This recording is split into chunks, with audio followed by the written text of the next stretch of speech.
Good morning, everyone. I believe we've got only a few attendees at the moment, so we're just going to wait a few minutes.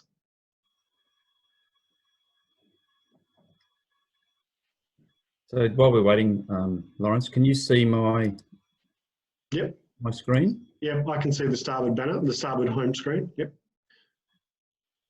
For the slide deck, yeah. Yep. Great.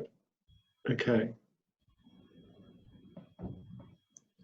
So, good morning, everyone. Hopefully you can see me. It's Lawrence here from the Australian Trade and Logistics Corporation.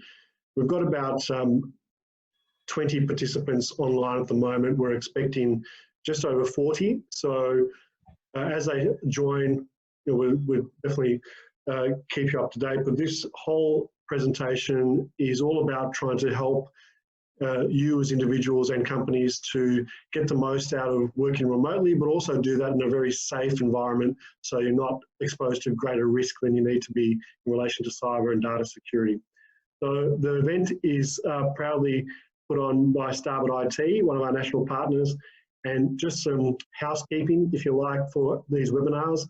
This is our first webinar with ATLC, so apologies in advance if we're missing a few things, but as a bit of rules and regulations, I kindly ask that you all keep your questions till the very end, because we are on a fairly strict timeline.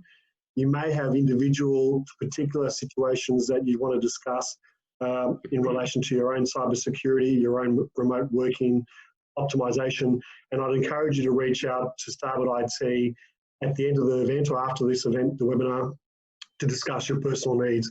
So without further ado, we've got, again, just we'll kick off now, just I'm mindful of time for people in case there are some delays, but Steve, I'm going to introduce Steve Kelly and Ricky Zappia from Starboard IT.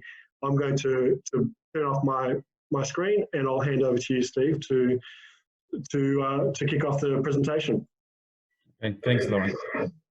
Okay, so as Lawrence said, there's with the virus, the COVID-19 virus, we've seen a lot of our clients go and send a lot of their staff to work from home, and to do that effectively, we thought we'd run through a few things today about how to be productive and how to use technology in the best way that you can, and then also run through some of the pitfalls, the pros and cons, and some of the practicalities of working from home that's not based around technology. So as you can see, we've got a bit of an agenda here, if everyone can see my slide. The first thing we'll go through is maintaining productivity, and what we're doing here is we're probably going to view this from three lenses: from the business perspective, from the manager, and from the staff member, because I think it's a combined responsibility to be able to keep your business running as productively as it can. So I might hand over to Ricky just to run through some of the things from a business perspective that he sees. Sounds good. Good morning, everyone. As you can see, I'm working from home today. We don't have these lovely pictures in our office, unfortunately. So yeah, it's nice to be able to work from the home office. So tools that we need to allow businesses to operate as normal. And I think that's one of the challenges that we're facing at the moment, is to get businesses to operate as close to normal as possible. So things like video conferencing is a must, right? So we need to be able to see each other and interact with each other just as we are today. So, you can see Steve and I, you can see our body language. If we throw our hands up in the air, you might be able to see our gestures that we use as well. That's a good point, Ricky, because I think with just audio or just with instant messaging or with email, I think a lot of the depth and meaning in some of the communication can be lost, especially day to day, where people are used to just walking up to a desk and asking something politely. Sometimes that can be lost in direct communication, such as emails and instant messaging. Yeah. And I think it's important to feel like you have that physical contact still in your day-to-day work. So without video, you're not going to feel that, and you're going to get feel pretty isolated and pretty lonely very quickly. So I think it's an important one to have and to keep using. In terms of presence indicators, I think, is another good one, because normally you could walk around the office. Like, I know I walk around the office and have a look at people's desks, right? Are they in their seat? Are they in their chair? Are they taking a break? So presence indicators is a good one as well. Are they in front of their PC and are they contactable right now? So if people haven't come across these presence indicators before, which I think is in most of the latest software, it's like the little dot next to their name that shows whether they're busy in a meeting or just simply moved away from their desk and haven't been active for a few minutes or whatever the indication is. When it's green, that means that the person is there and they're actively on their keyboard. Red generally means that they're in a meeting, and yellow means that they're inactive, or white means that they're completely off the network itself. So it's a good way to manage your staff to see whether they are actually on the keyboard or not. And then another one similar to that as well, I guess, is real-time document collaboration. So normally you could go around to somebody's desk and, you know, work on the same document together, suggest edits and things like that. There's a lot of tools out there right now that are allowing documents to be edited in real time, so that you can work together with an individual or with a team on the same document and always have so everyone's always seeing the most up-to-date version. So I think that's an important part of any business that's going to be working remotely, because you don't want to lose track of the work that staff are doing. Another good one is instant messaging. So just the general chats. So, you know, sometimes you just have a quick question, or, you know, you want to quickly contact someone just to ask something small. It's good to have those instant messages capability, I guess, in place that's going to pop up on the laptop in real time, similar to what you would send a text message to a friend to ask, you know, a question or to ask something short, where it's not worthy of going to the effort of actually making a call. You want to allow for team meetings. So whilst you are working from home, you still need to operate as a team as close to usual as possible. So having some software that allows, I guess, your team to have a meeting similar to what we're doing now is an important part of any business, to make sure that you keep the business culture alive of the company, because you don't want to lose that during these times. You know, people working at home on their own, it's good to actually have the ability to have a meeting. And I know one of the challenges that we're trying to tackle at the moment internally is the social aspect of working in isolation. And we've already got a Teams meeting booked in at 4 o'clock on a Friday afternoon to have a virtual drink together. So that's one of the things that we've done internally to, you know, help keep our culture alive and to help keep everybody engaged.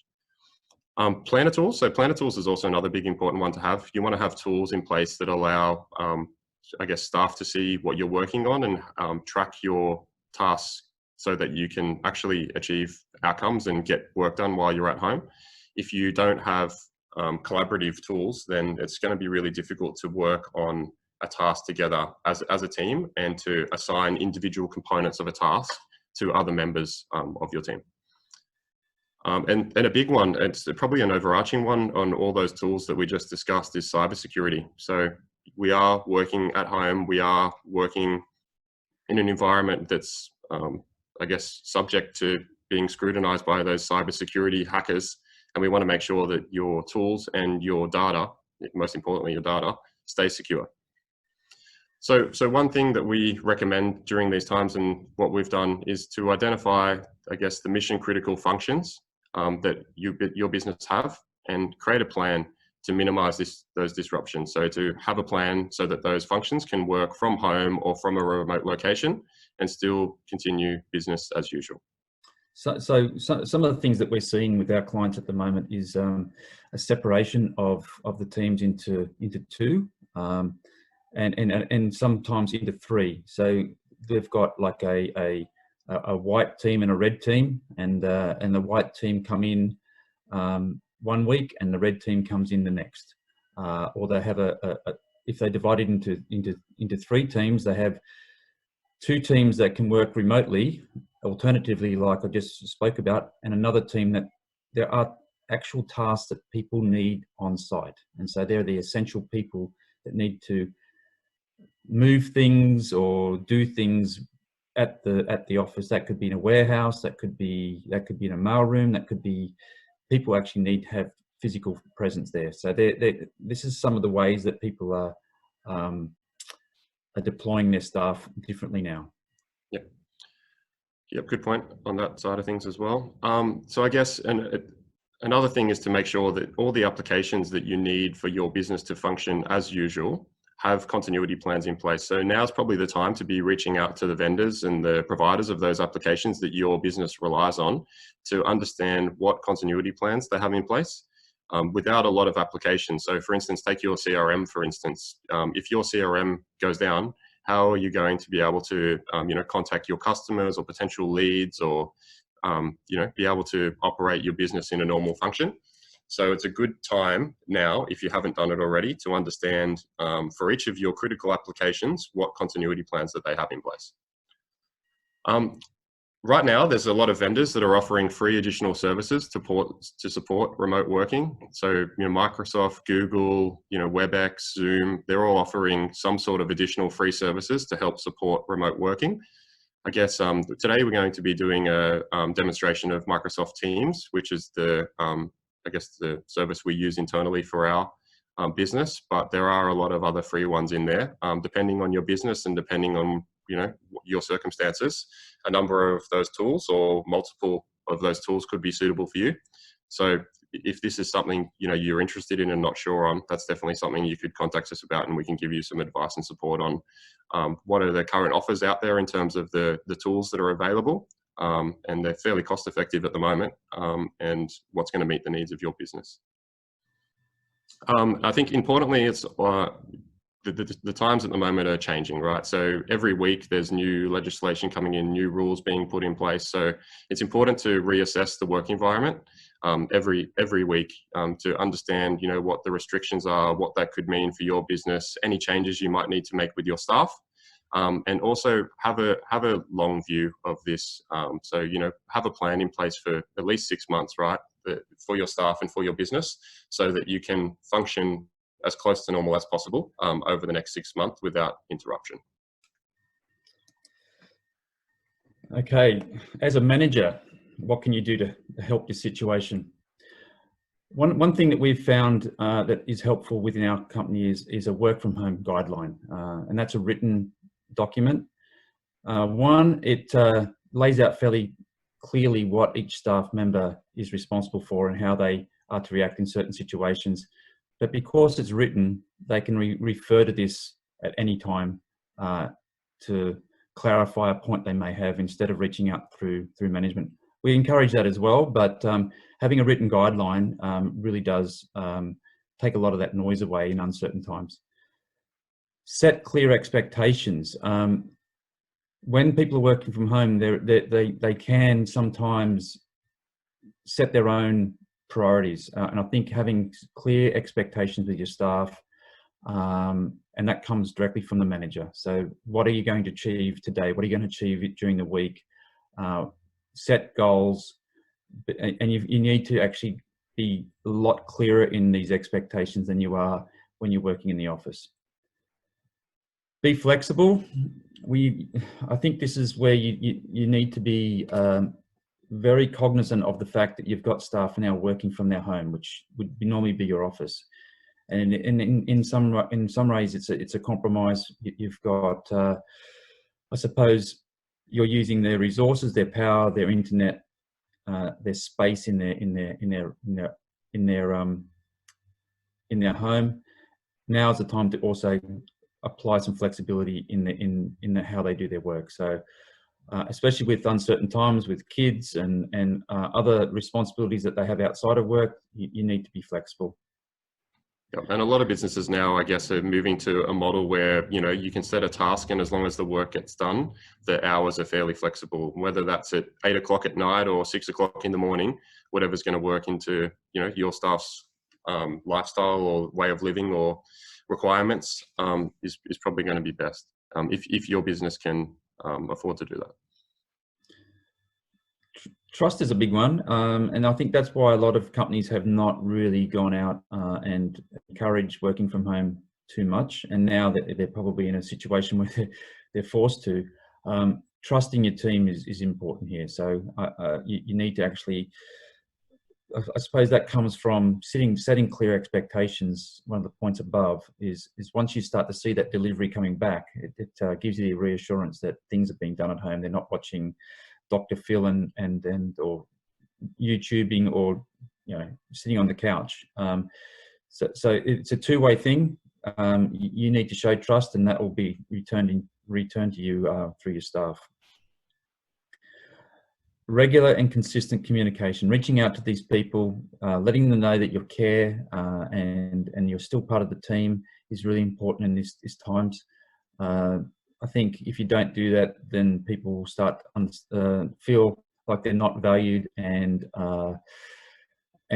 become very uncertain. So I think the communications about how your company is and your management team is dealing with the situation at the moment is really important to staff. And check in, like again, this is just a one-on-one check-in, so just make sure you take the time to check in with people. Respect. I think we've touched on that a little bit. I think respect, especially you can sort of see the backgrounds here. You now have an eye into people's private lives.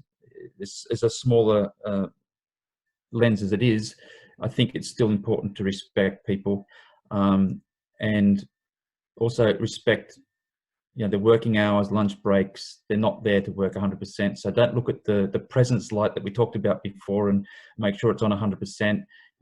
These people need to take breaks. They need to have their lunch hour, etc.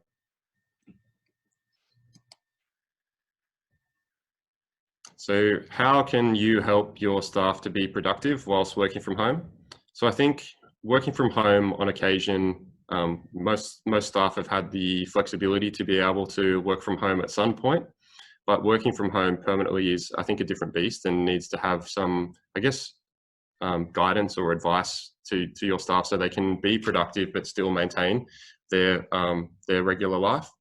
What we've found is that if you can build a work from home routine so that you do the same thing like you would do in the office. For instance, if you wake up at 8 o'clock in the morning and normally get into the office and, make yourself a cup of coffee and then, sit at your desk, follow the same sort of routine and create that routine so it feels as much like work as possible, because you are at home, but you want it to feel like you're at work. So you've got to try to create that separation and make it feel like a workplace as much as you can.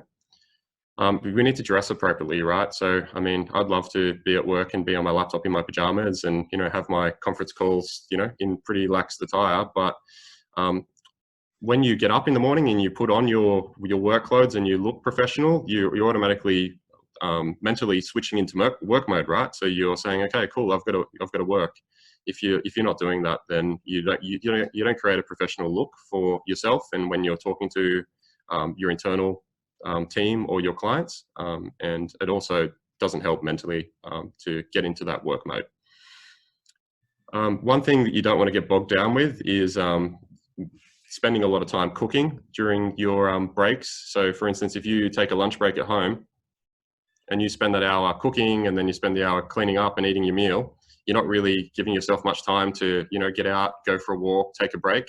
So one tip is to do some meal prep. So whether that's the night before or the week before, create your meals in advance so that whether you only have to heat them up and you can eat, and you can have some time to yourself to, go outside, take the dog for a walk, go for a run, to do those things and fit in those active things into your home lifestyle.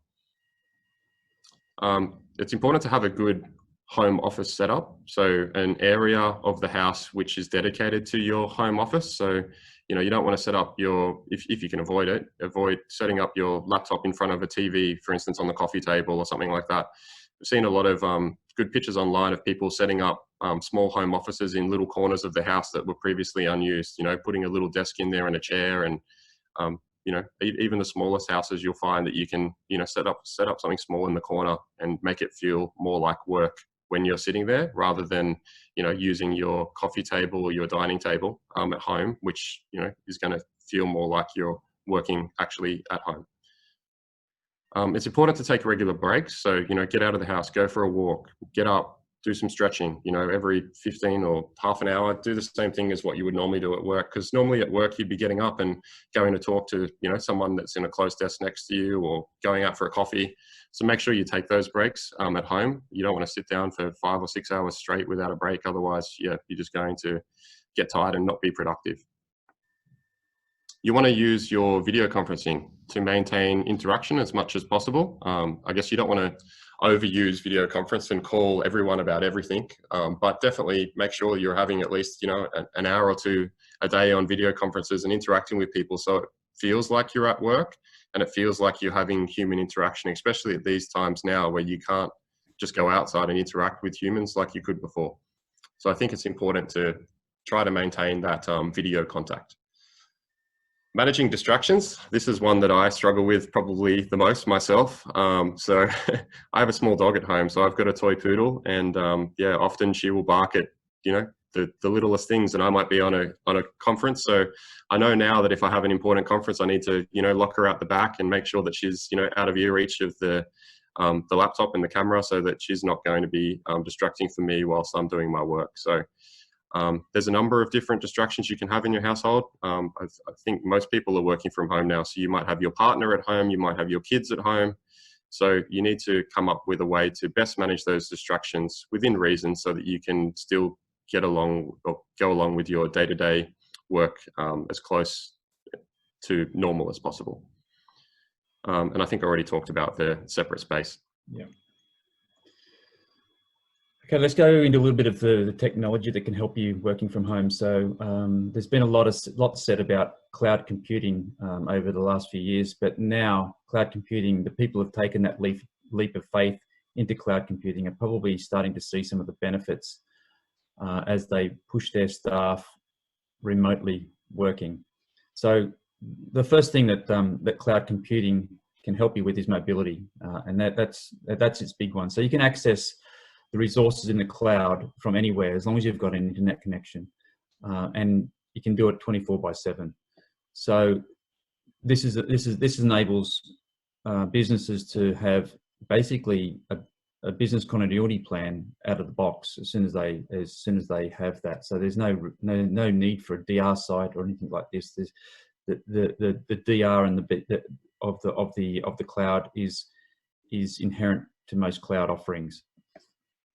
And as I talked about disaster recovery, straight away you've got a way to access your data quickly, and most systems, say for instance Office 365, has redundancy built in throughout many different locations throughout Australia and the world. So your data is replicated, and therefore if one of their sites in Sydney or Melbourne goes down, then they've got another site to access, say in Singapore or somewhere else around the globe. If you haven't made the move to cloud yet, it's never too late. You can always reach out to us and discuss some of the options that we've seen be good solutions for other clients, and so we can give you advice based around your particular situation. So now what we'll do is we'll run through a demo of Microsoft Teams, and what I've done here is I've spun up a demonstration. Microsoft have demonstration platforms which I've gone and got. So just bear with me while I get that up.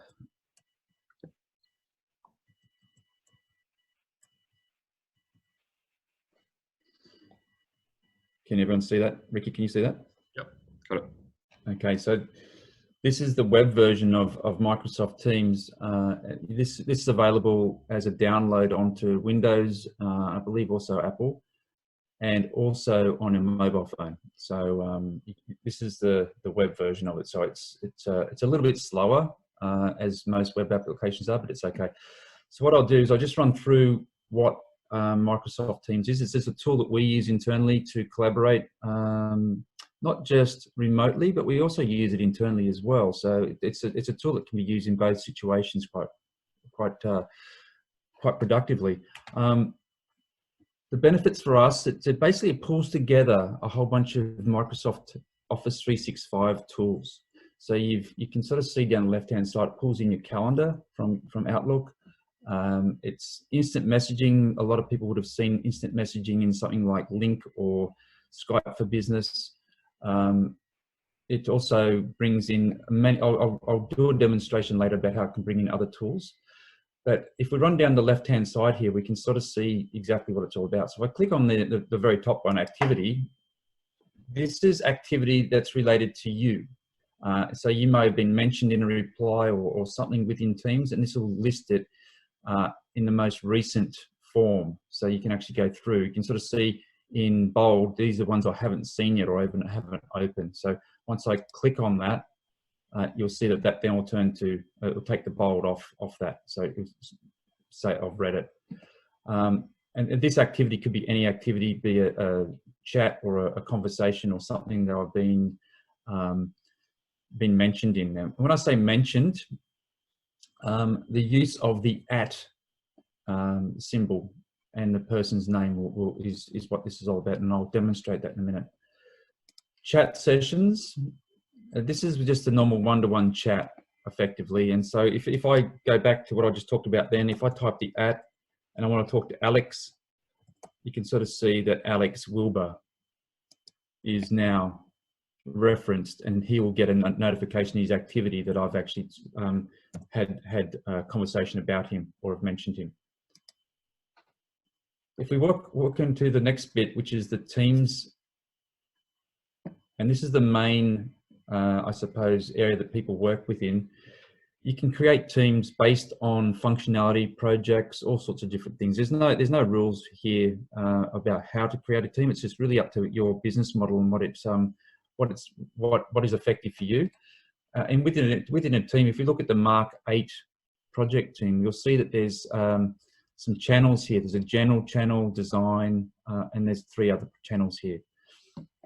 Today what I'll do is I'll focus on the design channel, and you'll see at the top here that we've got tabs, and you'll see posts. So the posts here, these posts are what they call conversations, and conversations are very similar to instant messaging, except that they are within a team, and the team, the members of this team can see this conversation. So here's one conversation here that Megan Bowen started, which I think is me. That's how I'm logged into this platform. Just saying, way to go on the mock-ups. And then Elisha is basically replied to that with a video, and then that conversation's finished. You can collapse that conversation. You can sort of see that there's other conversations that have happened down below here. So the rules that we have in our company is that you reply to a conversation, you don't reply down the bottom here with another conversation. It starts up another conversation, obviously. So it's some fairly obvious stuff, but people do make that mistake from time to time. So that's one of the things that we have. And we also try, if we can, when we start a new conversation, is we start with the topic in the first instance. Anything else to add there, Ricky? No, I think that's pretty much it. I mean, the good thing about the Teams is that you can post files in that chat, you can post video in that chat, you can post, you know, a whole bunch of things. So it's not just text, and it allows you to, I guess, be more collaborative in your approach. So you can post links to websites and, you know, short snip videos, you know, emojis, everything in there. So it's probably similar to a lot of those, like when you're using Facebook and commenting on Facebook. The ability of what you can do in here is probably even more than that, because you can store your files. So I think one thing, you're probably going to go to the Files tab next. You can see how there's a usability test document that's been posted in that chat. That should get stored across into the next page in the Files section. So if anyone posts a document in that post channel, by default, it will automatically get stored in this Files tab as well. So if you want to look for a file that someone posted, it's easy. You can just switch over to this File tab, and these documents are shared with everyone that has access to that team. Yeah. So while we're talking about the access to the team, I'll just quickly go into this, and you can sort of see the 3 dots here next to the team itself. And if you hit the manage the team, you can actually then see that that here's the team members. You have administrators or an owner. And then you can have guests, and so you can actually, if you create the team itself, you by default become an owner, and then you can actually assign ownership to other team members if you want to. Otherwise, they become guests by default. Okay, so going back to our design channel, we've started to talk about files. All these files are relevant to this team. And I think that's one of the good things about Teams, is it groups together a whole bunch of files and resources that are pertinent to that team and that team only. And as you can see, these are stored within another Office 365 product called SharePoint. So you can actually open this up, this view in SharePoint if you want, if you don't want to work, for whatever reason you don't want to work within the teams. You can have wikis. This one at the moment is fairly blank. But I'll just run you through adding another tab, and this is where the customization of a team comes into play. So these are the applications you can add to a tab. And so for today's exercise, I'll put a planner in to show people are familiar with planner, but it's basically Kanban charts or cards. So we give this a name, and I'll just call it planner, one of a different word, and save that.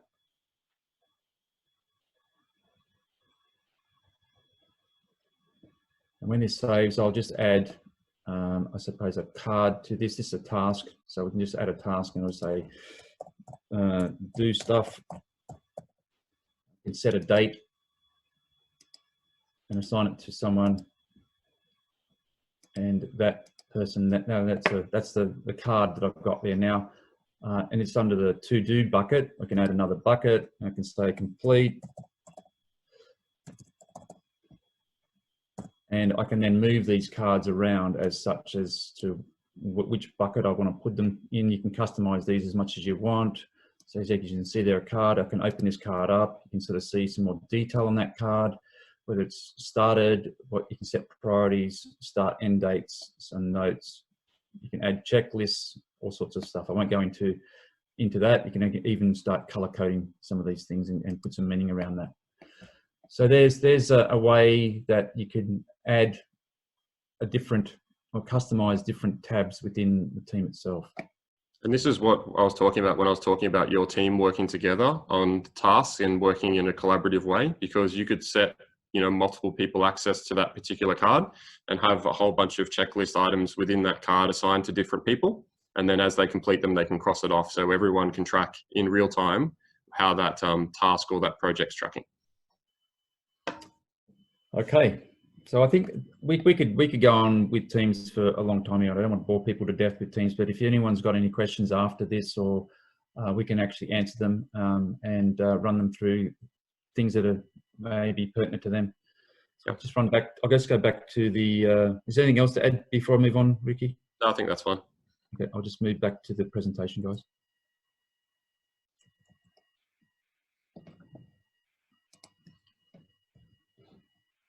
Okay. So we did touch on security a little bit earlier on, just sort of high level, but I guess now that we're working from home, security is more important than ever. Some of the threats and challenges that we all face right now with staff working from home is probably the biggest one is unsecured networks. So your staff are moved away from your corporate network and they're using networks in their own house that have been set up by them. How strong is the security? How strong is the passwords? Have they set up a firewall?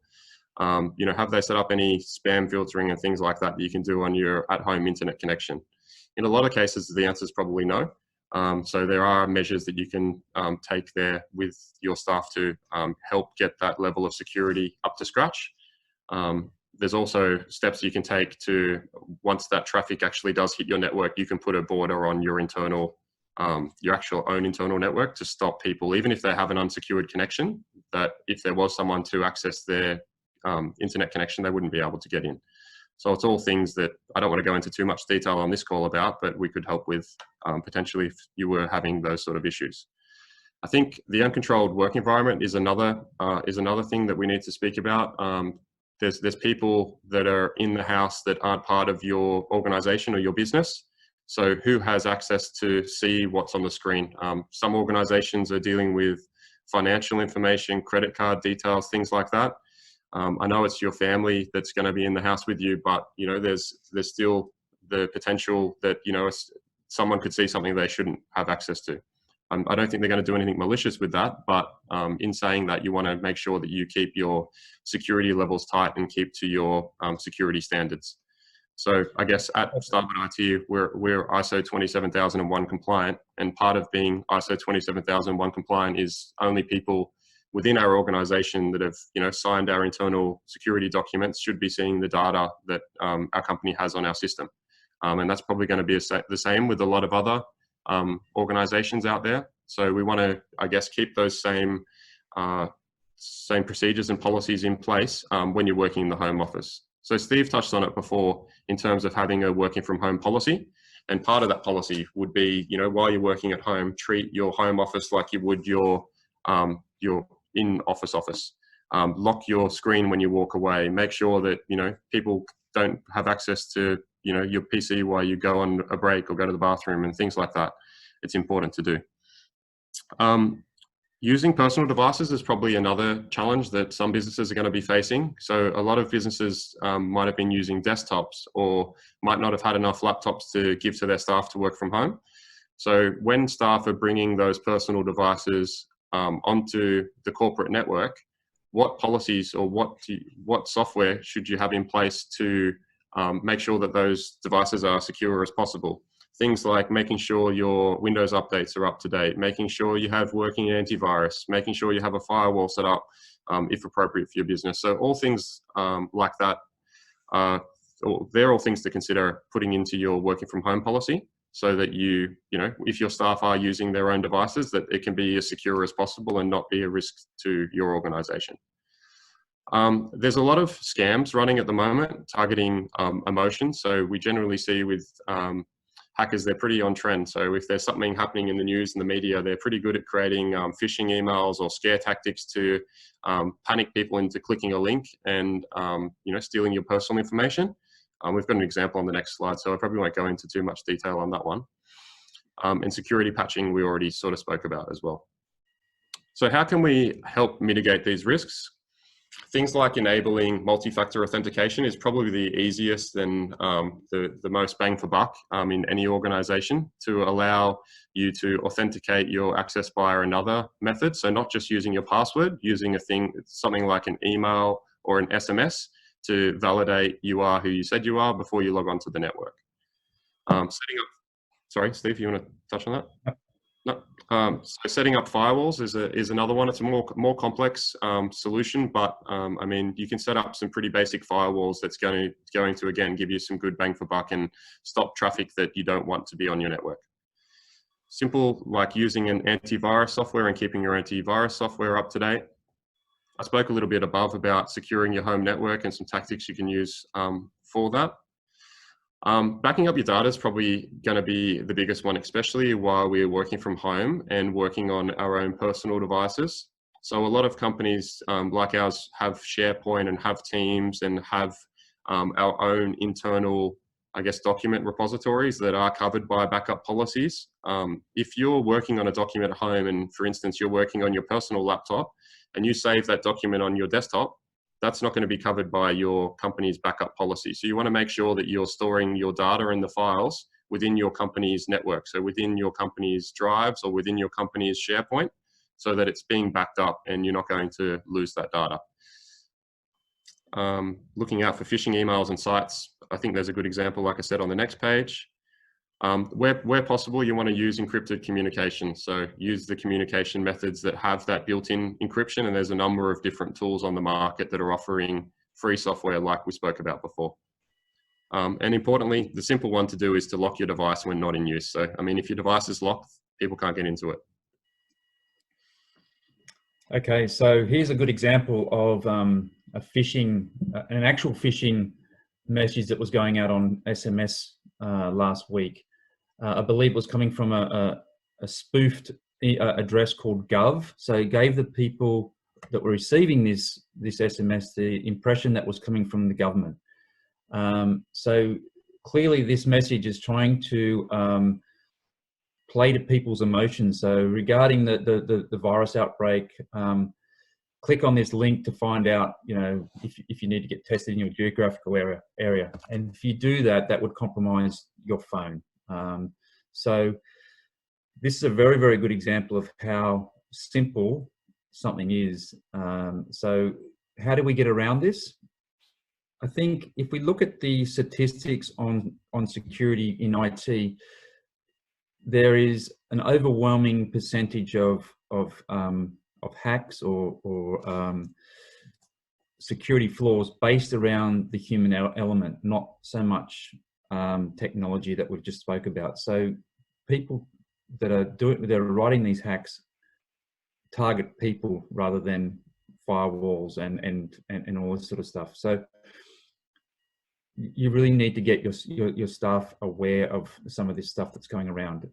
If you see some of these scams coming through, show your staff that this is a good example of what's going on, and build an awareness as often as you can.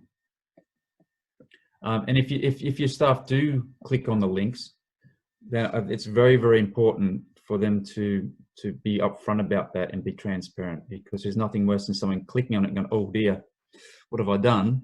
And then just sort of brushing it under the carpet, because if they don't, then you don't know how long these people will have access in your internal network.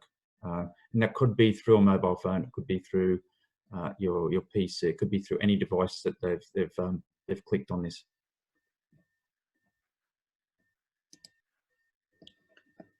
How do you detect a scam? I think just being wary of every message that you get that you don't understand where it's come from. So look at the from field, and particularly if it's an email, look at the domain. Make sure that the name is spelt correctly. Make sure the domain name is what it is. If it's cba1.com.au, perhaps that might be not the CBA. It might be someone else trying to replicate that address. If there's any links in the body, be very suspicious of that. And the language. Sometimes these scams come from like African countries or where their English is not their first language, and they'll probably goof up some of the wording. So just be very, very suspicious and wary of the body of the language. And when you get it, report it. There's several ways you can report a scamming message. In email, if you're using Outlook, there's a button on the ribbon which is over to the right hand side that says report the scam. That will send the body of the message back to Microsoft, and they have a department which handles this sort of stuff.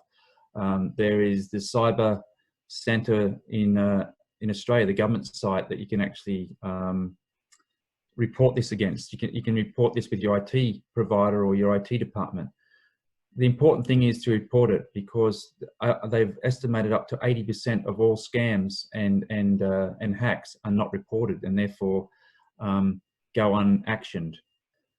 I think awareness is probably the best thing you can do to your staff to help prevent these things from happening. If you can make them aware that these are some of the things that are occurring, especially when there's an event that's happening like right now, if you can share some of these examples with your staff and tell them that this is what's happening out there, when they come through, it's not going to be a surprise to them, and they're not going to go ahead and click that link. I know internally we do at least monthly security comms where we talk about some of the trends that are happening in the industry now and what to look out for and what not to do. So awareness is the best prevention. Okay, here's some home internet challenges, and some of this stuff we've already talked about, so we'll just talk about it anyway. If you've got poor bandwidth at home, how do you deal with that? So video takes up a lot of bandwidth, so you can actually turn that off and just use your audio channel. If that becomes choppy, then resort to other methods such as instant messaging, or even just pick up your phone and make a phone call, so it's not using the audio inside your bandwidth. Tether off your phone if the bandwidth of your connected internet at home isn't working as good. So some of the 4G bandwidths sometimes are better than your home internet. Communicate with others in your household. Have you got kids playing on YouTube, or have you got other people who are actually contending with your bandwidth? So sometimes you need to actually talk to people, especially if you've got an important meeting that you manage it together. And then talk to your telco about additional data allowances. For instance, I've got an email from my provider saying that I've got an additional 10 gigabytes this month just because of what's going on with the virus. And sometimes telco might even have, so you could be on a plan with your telco for 12 months, and in that 12 months time, you're actually eligible for another 20 or 50 gigs of data, and they don't give you that data for free. You have to call them and say, hey, what's your latest plan and what can I get for what I'm paying? And you might find that even that simple phone call might get you an extra 30 or 50 gigabytes of data, which, you know, could solve your working from home challenges right now. And it's not going to cost you any more money. And then just turn off all the non-essential devices when you can, when you're working. Things like TVs these days do updates. Your mobile phones, your iPads, all that sort of stuff is sitting in the background consuming bandwidth all the time. Okay, Ricky. Yep. So I think in summary, you know, whilst we are remotely working, we need to make sure that we keep the business functioning as close to normal as possible and keep staff, you know, engaged in the business and be clear on what it is that we need them to do. So communication is going to be key throughout these times when we are working remotely. If we're not communicating with each other, and that might be on a daily basis about the tasks that we need to do. But that might also be on the business level about, you know, any changes in the way that a business operates.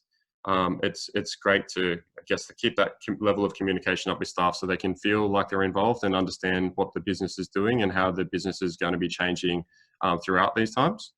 Because, yeah, there's going to need to be some changes in all businesses, whether they're big or small changes. I think if people know about them, then they're more willing to be on board and, you know, be engaged in the business.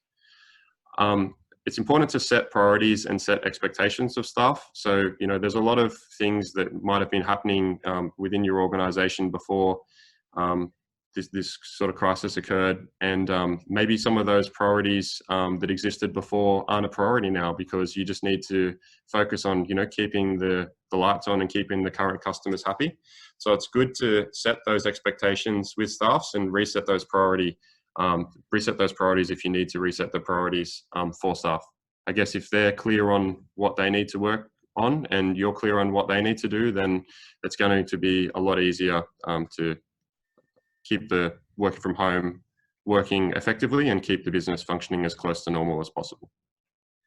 And lastly, I think it's important to have the right tools. So we spoke a lot about remote working and communication and the different tools that are out there. I think you need to have tools within your organization that's going to be fit for purpose for your organization. I guess every organization is different. We've worked together with a lot of large organizations and a lot of small organizations, and every organization has different needs. So it's important to understand those organizations and make sure that you have the right tools that's going to be able to deliver the outcomes that your business needs. So if that's something you're interested in having a conversation about, yeah, Steve and I would be more than happy to have a talk to you about, you know, what tools you need or what you need to keep your business working as close to normal as possible. Because I guess that's what we do for a living, right? So that's what we do for our customers, and we have been doing for our customers before these troubled times, and even more so now. We want to help those people that might not have had the upper step. They haven't had the preparation to get ready from working remotely, and look at what we can do for them to get their business running back to normal as quickly as possible. Okay, I think we're coming to the end there, Lawrence. We'll take any questions that may be out there at the moment. You're on mute, mate. Sorry, there you go. Can you hear me now? Yes, we can. Great. So thanks so much, both of you. I think it's been, I know we've run over a bit of time, but I think it's worth it because the content is really critically important, and you know, the information is really timely, as we've discussed. So I would like to open up to the attendees. If there are some questions, there's a Q&A option, or you can simply use a chat option, and you know, we're happy to address any questions you may have put together during the presentation.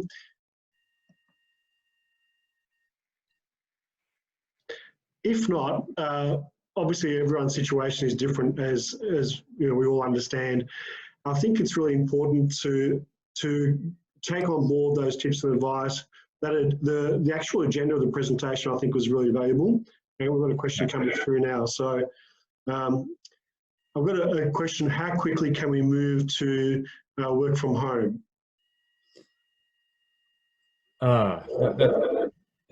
That's a difficult question. I think that depends on the organisation themselves and what they've got set up at the moment. But if for instance, if you're already on Office 365, which many organisations have, or Google G Suite, then for the most part, you've got 50 to 70% of most people's role out in the cloud. So things like email was already out in the cloud, and a lot of their functionality that they can actually do their job is already there.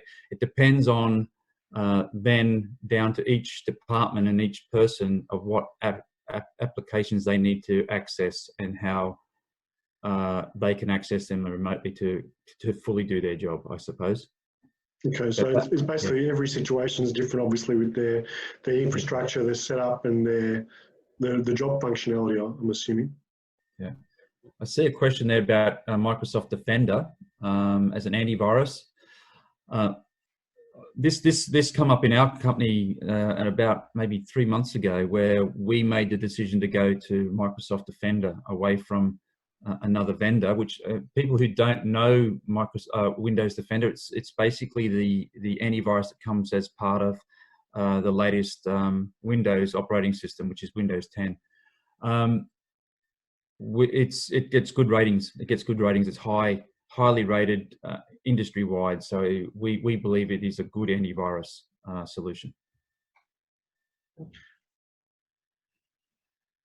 Can you see that question there? Is this a quick fix, or is there longevity in these solutions? Yep, I can take that one. So in terms of the remote working, I assume that we're talking about there. I think there's longevity in the solutions there, and like I was saying before, we need to plan for at least 6 months in the solutions that we're putting into place to allow businesses to run as close to normal as possible. So we don't want to implement a quick fix, and you shouldn't implement a quick fix. I think regardless of how much people are working from home now, when you're implementing a solution, you want that solution to stay within the organization for as long as possible and be of use. So if business is to return back to normal in 3 months' time or 3 weeks' time, you still want that solution to be valuable for your staff, right? So they can still use that same solution to work from home and still have that flexible level of working. So yeah, by no means would it be a quick fix. It'd be something that you could retain within your organization and use in the future. So there's two things there that come to my mind as a business owner. One is that if I'm going to invest in working from home, how can I use it in the future? The obvious one is this will feed straight into your BCP plan. So if you ever have to enact your BCP ever again, you're already set up. The second thing is, I think people are going to see the value from working from home through this exercise. I think this is one of the positives that are going to come out of this whole incident with this virus, is that people will see the value from working from home, not just the businesses, but also the people themselves. So this will set up a capability within your company to be able to enable that going forward. I think it also, from my perspective, there's a lot of companies who can use this type of capability to attract and retain great staff as well, because of that flexibility that you mentioned, Steve. Yeah, that's a great point. Any other questions that people would like to put forward onto the forum here, onto the webinar?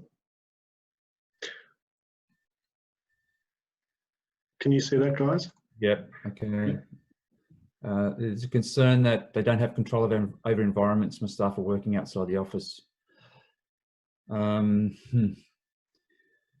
Yeah. So, look, if we take an example from an extreme view, and you've got you employ a backpacker that's living in an environment with 20 other people, that environment's going to be very difficult to control on many different levels. Okay. I think for the most part, though, we don't live like that. I think that's an exception to the rule. So I think what we can do is really just build rules and policies around how people work from home. And if they don't comply with that, then there should be consequences. I think that's one way to look at it. unfortunately, we cannot go into people's homes and start dictating how people live. And I think that's to do with their lifestyle and their technology that they use to connect. So this is one of the challenges that we have, but the way to get around that, I think, is through policy and procedure and setting clear expectations of people when they do work from home. Yeah. And I think that's, just to touch on that. So having a solid working from home policy that's, especially targeted for these times that we're in at the moment, is definitely a good thing for any organization to have. I know that when this occurred, and because we have all of our staff working remotely, right? So, and have had all of our staff working remotely for the last 2 weeks. So we immediately had a policy in place, right, that was going to cover all the working from home challenges that we might see, because, we wanted to make sure that we could, I guess, have staff operating as efficiently as we could, but also keep in line with our security policies as well, and our security ISO 27001 data security standards. Can I just ask as well, one of the things you showed me, Steve, so some of the environments, I'm assuming some of those things may be background visibility or noise, and there was a really great feature. I know we're on a very short time limit at the moment, but blurring the backdrop that you did with Teams with me, I think that was really powerful, and if that addresses some of the question that the environment, the professional presentation, some of those tools and tips could be really useful. Yeah, and also the what you just mentioned there also goes into the respecting people's privacy as well. So you're not looking at the decor of their background of their house, like you can see at the moment in my house. But it does provide that little extra, I suppose, respect that is both ways for the employee and for the staff member. I think there's another question up there as well. Moving on, it's about how quickly can you set this up? Do we need people to be on site to set up remote working? I have been setting up remote working for best part of 20 years, and it depends. I think what I'm seeing at the moment is that people are becoming much more tech savvy, and they can set up things like monitors and Wi-Fi access. They can actually do that themselves. So it really depends on the level of understanding of technology that your staff have, if they're comfortable with it. The other thing too, if you really want to ensure that things are 100% secure, then maybe that's a suggestion that you do, but ask for the invite into people's houses. Don't demand to go into people's houses. I would recommend. You need to respect their privacy. Yep. So yes, a lot of this stuff can be set up remotely, but I think if the staff aren't capable, then suggest that someone goes on site, like a technology provider or IT department person goes out to site and does this. Great. All right. Well, we're going for time. Yeah, I was just about to say we're just about to hit about 1:27. So I do want to thank everyone for participating in the webinar. We hope that you found it very useful, beneficial, and informative. Thanks again to Steve and Ricky from Starboard IT. I'd just like to give out your personal emails if that's okay. So that's steve.kelly@starboardit.com. So without .au, and ricky.zappia@starboardit.com as well. So I'd really encourage all of you as participants, if you've got further questions around your personal or corporate situation that you'd like to discuss and take offline, they're more than happy to address all of those directly with you. So thank you all once again. And if there's opportunity to share this presentation, then let us know, and we can send us an email or drop us a line. And I think if that's okay, Steve and Ricky, if someone asks for a copy of the presentation, are they able to get a copy of that? Yeah, that's not a problem. Great. All right. Well, thanks everyone again for joining, and we look forward to rolling out a whole range of other supportive webinars over the coming weeks and months, and we want to really be part of supporting this coronavirus and making sure that we all get through this as quickly and as efficiently as possible. So thanks again, everyone, and we look forward to speaking again very soon. Thanks everyone for coming, and thanks, Lawrence. Thank you. Thanks, guys.